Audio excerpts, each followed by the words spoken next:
सम्पूर्णमा फ्याफुल्ला म अरुणा लामा प्रतियोगी अङ्क 6 काभ्रे पाल्चोकबाट मिसेस नेपाल वर्ल्ड 2025 प्रतिनिधित्व गर्दैछु। धन्यवाद। आजको मेरो विषय रहेको छ फ्यासन सम्बन्धी। म चाहिँ फ्यासनको विद्यार्थी र फ्यासन डिजाइनर भएको हुनाले पनि म आज फ्यासन सम्बन्धी बोल्दैछु। मेरो विषय रहेको छ फ्यासनले ल्याएको पृथ्वीको विनाश। धन्यवाद।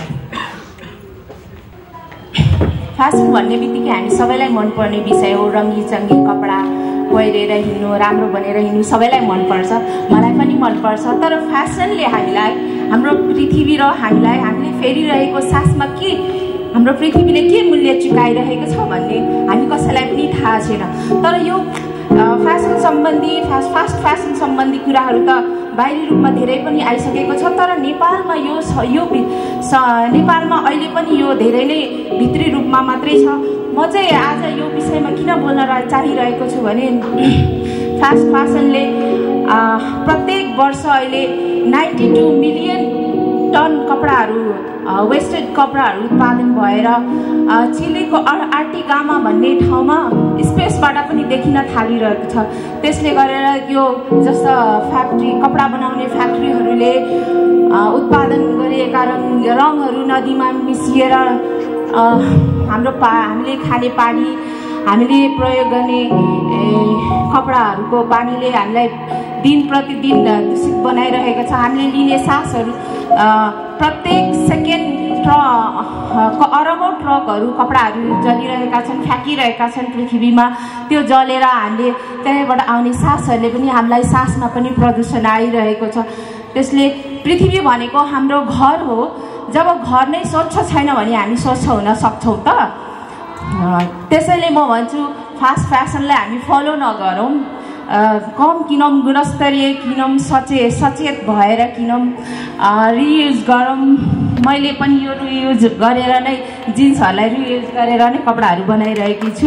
मेरो एउटै सोच छ, म रिसाइकल रियुज गरेर नै मेरो अब आउने भविष्यमा मेरो करियर यसैमा नै म गर्छु। मेरो पृथ्वीको सँगको मायालाई म पृथ्वीमा बढाउन चाहन्छु भन्दै उहाँ पनि मैले एउटा दिगो किसिमको कपडाहरू हाम्रो नेपालमा पाइने गाँजा, अल्लोहरू, बाँसहरूबाट पनि बनाउन सकिन्छ। यो चाहिँ गाँजाबाट बनेको कपडा हो। मैले फ्यासन सोको लागि नै बनाएको थिएँ।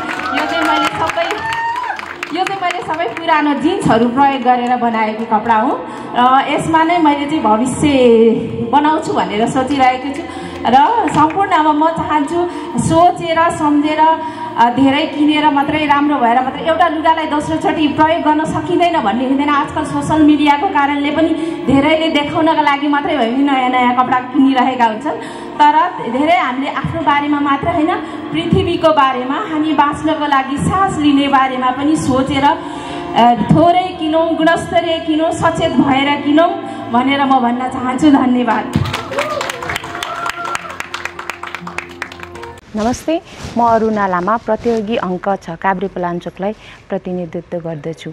यदि तपाईँ मलाई फाइनलिस्टको रूपमा देख्न चाहनुहुन्छ भने खल्ती एप डाउनलोड गरी केवाइसी भेरिफाई गरेर मिसेस नेपाल वर्ल्ड 2025 को ब्यानरमा गई प्रतियोगी अङ्क 6 अरुणा लामालाई अत्यधिक रूपमा भोट गरी मलाई फाइनलिस्टको रूपमा पुर्याइदिनु हुन हार्दिक अनुरोध गर्दछु। धन्यवाद। अब मिसेस नेपाल वर्ल्ड 2025 को भोटिङ खल्तीबाट सजिलैसँग गर्नुहोस्।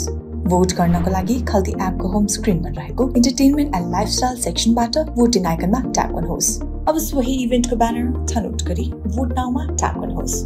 अब भोट गर्न चाहनु भएको कन्टेस्टेन्टको फोटोहरू रहेको भोटमा ट्याप गर्नुहोस् र अब चाहेको भोट संख्या छनौट गरी प्रोसिडमा ट्याप गर्नुहोस्। अब पेमेन्ट अप्सन्सबाट एउटा चुज गरी पेमा ट्याप गर्नुहोस्। तपाईको मिसेस नेपाल वर्ल्ड 2025 को भोटिङ खल्तीबाट सजिलै हुनेछ।